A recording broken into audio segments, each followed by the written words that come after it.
اكو عائلة في محافظة ميسان 1952 في قضاء الميمونة. هاي العائلة تتكون من شيخ، هو الشيخ كبير على أخوته، عنده 2 ولد وعنده بنية جدا جميلة، بحيث بنات السلف كلهن يغارن من هاي البنية الجميلة. فذاك اليوم الشيخ هو وزوجته سيروا وولده راحوا يسقون، فالبنية طلعت تريد تجيب ماي من الشط يصير قبال بيتهم، فوحدة من جوارينهم اللي تكره هاي البنية الجميلة تباوع عليها، فنزلت هاي بنت الشيخ تريد تجيب الماي، من نزلت زلقت من الطوفة طاحت بالماي، ظلت تصيح ما حد لها، غرقت البنية.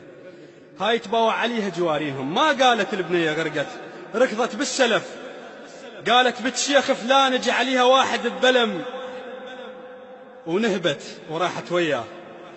فأبوها سمع، اجى نزع عقاله تلثم تكدر بالبيت. أمها ظلت من تطلع يذبون عليها كلام مو زين بالسلف. فذاك اليوم مثل ما نقول قلب الأم دليل، الأم راحت على جرف الشط لقت بلم عجرف، صعدت بالبلم شمته قالت بنت ما صعدت بلم، فشالت غرفة مال ماي ضاقت الماي، قالت ما نهبت ولكن باقها الماي، ما نهبت ولكن باقها الماي. وقفت على الجرف شمت عطرها، بنت تحب صدق بس حبنا معدان، تحب شال الستر يخنق شعرها، مفرع كل وقت ما يستحي الماي، استحت بنت وعلي ذبت سترها. لو نهبت صدق كان مسحت آثار وذن أطراف أصابعها بجدرها، تبرد ذي بمس من حاجة يعقوب، اش مالك يا بلم دحج بخبرها، ورجع ماي وجهل بالسلف طاح، كان طيحت سما وبدت بدرها. كان يطب ابوك بنص الزمان، كان يطب ابوك بنص الزمان، الطلابة تعتني هو القدرها، مقعد كان له بنص الدواوين، وهسه بغرفته ومكدر حدرها.